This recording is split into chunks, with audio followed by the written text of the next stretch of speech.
This is a guest essay by Ella Ben Emanuel, an educator, writer, actress, and comedian.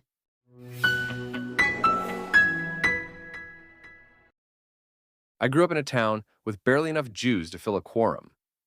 Our giant synagogue, with its donor plaques, was almost empty most of the year. Our quote-unquote kosher supermarket supplied the mainstream community with a handful of rabbinically approved products for the local rabbi and his family. Against my will, elderly community members made it their business to teach me the Jewish basics. They knew little about pedagogy, and even less about children. My bat mitzvah ceremony had less to do with religion and more to do with a meaningless communal ceremony and a slap-up meal. My Jewish identity was a topic of resentment, but never exploration. As I approached early adulthood, I did my best to blend in with mainstream society. I never discussed my religion with strangers. Nobody would have hedged a bet on me marrying a Jew until I suddenly embraced orthodoxy at age 22. I am no longer religious in the traditional sense, but I probably spend more time reflecting on my Jewish identity than I did during all my Orthodox years put together. The question is, why? After all, I'm here in Israel. I'm surrounded by Jews. They are my friends and colleagues. I teach them, I do business with them, and I yell at them on the bus. Like others, I fell for the fallacy that once in my homeland, the rest of the world would leave me alone. Here, our strange Jewish dietary laws are state-sanctioned. Pork isn't so easy to come by, and we are free to pursue religious pursuits, or not, undisturbed. But for some reason, our tiny country consistently trends on the world's headlines playlist, on tireless repeat. I am surprised the world hasn't gotten bored of us. Whether or not you believe in God, the current scale and persistence of hatred against Israel defies reason, so much so that it borders on the supernatural. False claims against Jews, often state-sanctioned, have long justified countless historical atrocities. The lies about genocide and apartheid in Gaza and Israel, respectively, are, albeit shocking, mere ghosts of blood libels past. The books I've devoured on anti-Semitism all come to the same conclusion. Anti-Semitism defies logic. 6 million Jews were systematically murdered under the same narrative we hear from today's Gaza apologists. That Jews, everywhere, are a threat to humanity. Europe was mobilized in a quest to erase Jews from the face of the earth. Germans, Poles, Ukrainians, Hungarians, the French, and even some Jews willingly became part of a massive killing machine, convinced that they were doing the world a favor. And this was years before Israel had military power, long before the word Palestine had become a catchword for so-called post-colonial injustice. So let's be clear. History isn't linear, it's circular.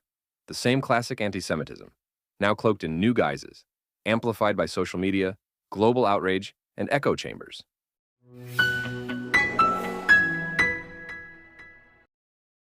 The week after October 7th, my entire country seemed to sink into collective trauma. We moved like the shell-shocked, unable to function, unable to focus. It wasn't only the grief of profound loss or the horror of witnessing a massacre of unimaginable proportions. It was also the trauma of memory. A few months earlier, our school principal had taken the teachers on a trip to the south, to Sderot, Ofakim, the Nova Music Festival site, and the stretch of highway now known as the Road of Death. One of our guides that day was a teacher colleague, Itamar, who hadn't yet publicly shared his war experiences as part of a search and rescue unit. He had been called up while the events of October 7th were still unfolding. His task was grim, to photograph every corpse he found in the hope of later identifying them. This man is usually a fountain of energy, with a quick wit and an easy laugh. On school trips, he's the one striding ahead during long desert hikes, keeping morale high with his jokes. But what he saw that day was something no human should ever see. I started counting, he told us, his hand trembling as he gripped the microphone. He gestured toward the empty fields beside the road, leading from the Gaza border into Israel. I saw people I knew. I kept taking photographs, I counted corpses, When I reached 300, I gave up counting.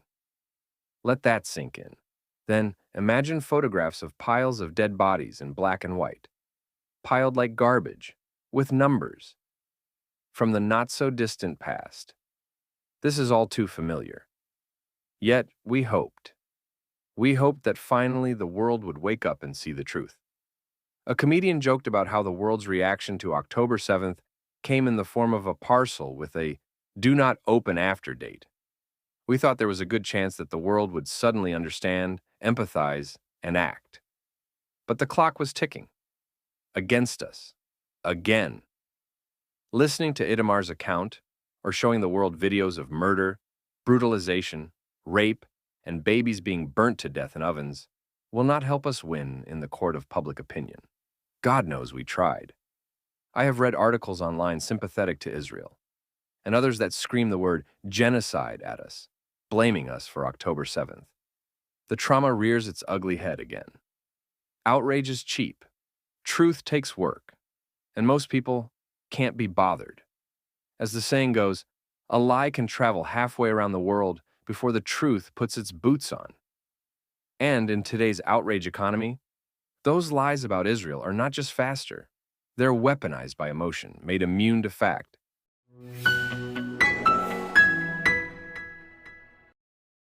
Before October 7th, my days revolved around classroom lesson plans, navigating tricky parent conversations, and deciding what to cook for Shabbat dinner. Now, I find myself grappling with my place as a Jew in a world that feels increasingly chaotic. Nothing seems to make sense anymore. Recently, a close friend traveling to Sicily with her daughters asked me, "What country should I say I'm from when people ask?" In an era of artificial intelligence, social networks, and electric cars, her question evokes the fear Jews faced in the 1930s, hiding their identity to avoid persecution. Yet, there's a larger force at play here. We must move beyond fixating on misguided influencers or conspiracy theories about political agendas. This tide of senseless hatred spreading like wildfire across the globe is merely a symptom of a deeper, more profound issue, one that transcends leaders like Keir Starmer, Emmanuel Macron, Benjamin Netanyahu, or Hamas, and certainly surpasses figures like Donald Trump. If there's one thing Jews have never been good at, it's staying invisible. Our relentless drive to survive, learn, and contribute to society has made us disproportionately visible in nearly every sphere: economics, politics, science, and culture. I sometimes wonder what the world would look like without the contributions of great Jewish minds, let alone the advancements made by the modern state of Israel in so many fields.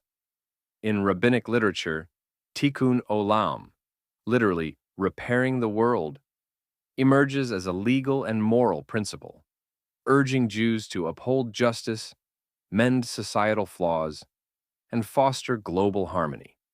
The term emphasizes world over community, pointing to a duty that extends far beyond Jewish borders.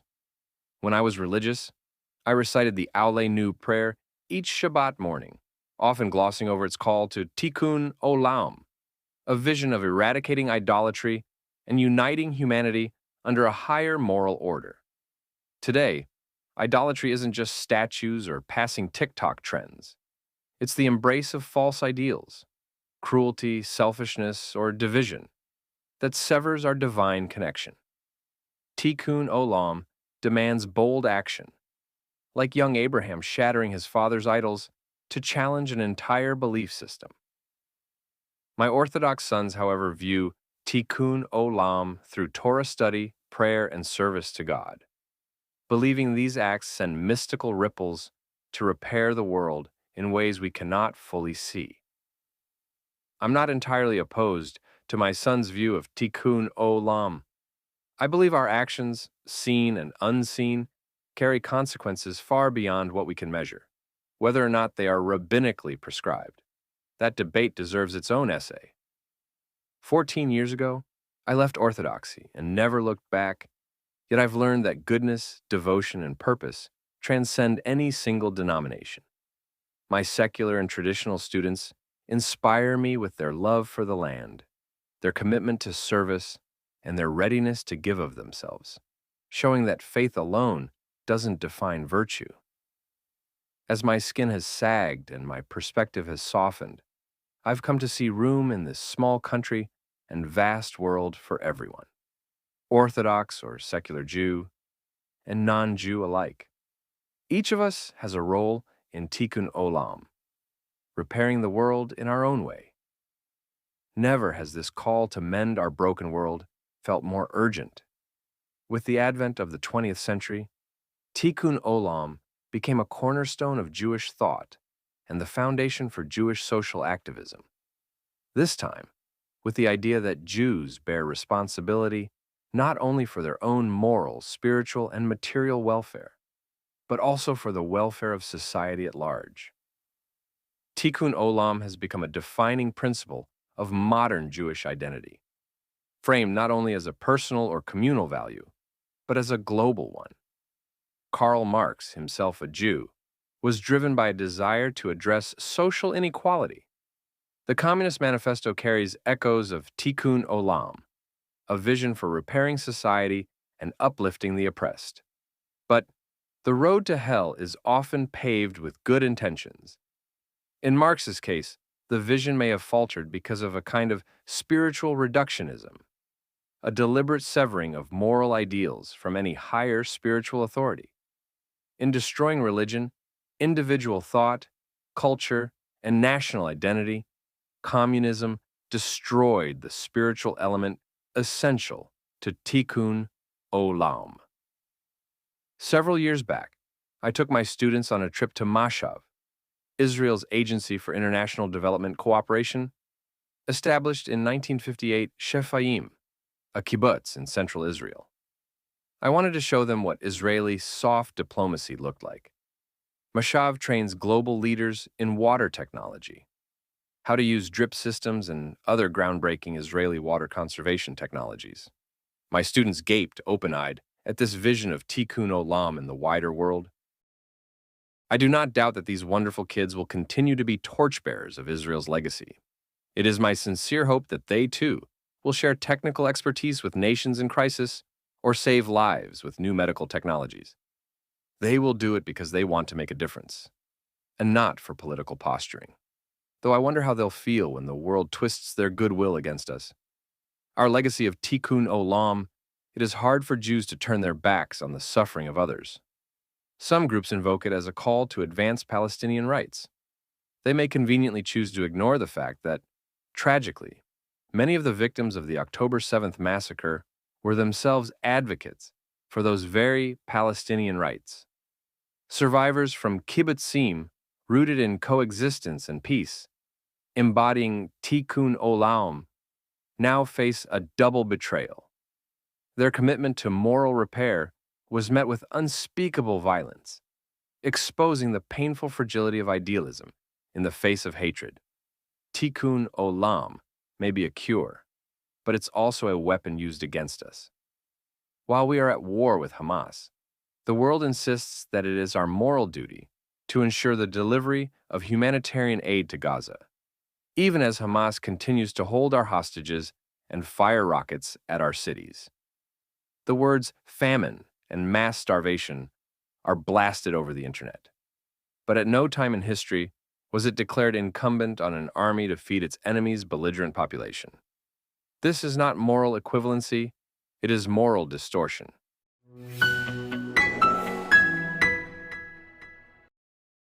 The terrible aftermath of October 7th is still acutely felt in Israel. Wherever I go, I see yellow ribbons, a reminder of the hostages, on cars, clothing, posters, storefronts, and bridges. Each yellow ribbon is a pang of heartbreak. This fight to bring them home is Tikkun Olam at its core. The aforementioned Talmudic text teaches that redeeming captives is a supreme sacred duty, an act that holds society together. But I ask myself, how many more soldiers must die because we are forced to fight with one hand tied behind our backs, constrained by the desperate need to avoid harming the hostages? I wonder if this duty risks stopping us from fighting with the clarity we need. turning Tikkun Olam into a path of destruction rather than repair. I remember the pictures of Gilad Shalit plastering billboards, the same way photographs of the remaining hostages occupy them today. The directive was to free this young man at all costs. Don't get me wrong, I was overjoyed, just as all of us were, when he finally came home.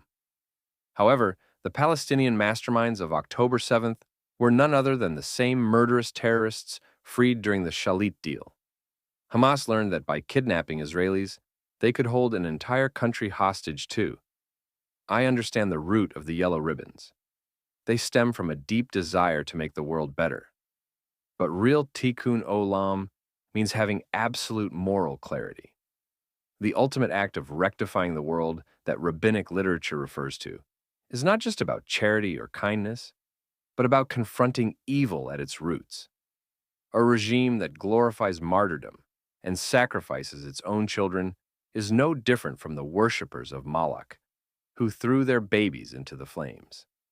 To defeat Hamas and the jihadist ideology it represents is not only a matter of survival, it is a moral imperative, a fight for life, freedom, and the future of humanity. The world will not understand the moral equation simply because it was shocked into doing so. Tikkun Olam means Jews must wade through the swamp of evil and drain it themselves, risking malaria and other diseases in the process. Because that is what we do. It is no coincidence that the Judeo-Christian tradition helped lay the foundation for the values that powered Western progress: human rights education, the sanctity of life, and the pursuit of justice. While no civilization is without flaws, these values created fertile ground for intellectual, scientific, and social advancement. The West is on the brink of a moral abyss, mired in identity politics, fueled by outrage, deep fakes, and unabashed lies. We are all at risk of becoming unwitting converts to the faith of despair. The institutions that once promoted the values the West fought for during World War II are crumbling. This is the moment to understand that our role, Jewish or not, goes far beyond signing petitions or sharing angry memes. Tikkun Olam may be a Jewish phrase, but its meaning belongs to everyone, repairing what is broken in the world. And in times like these, unity is not optional, it is essential.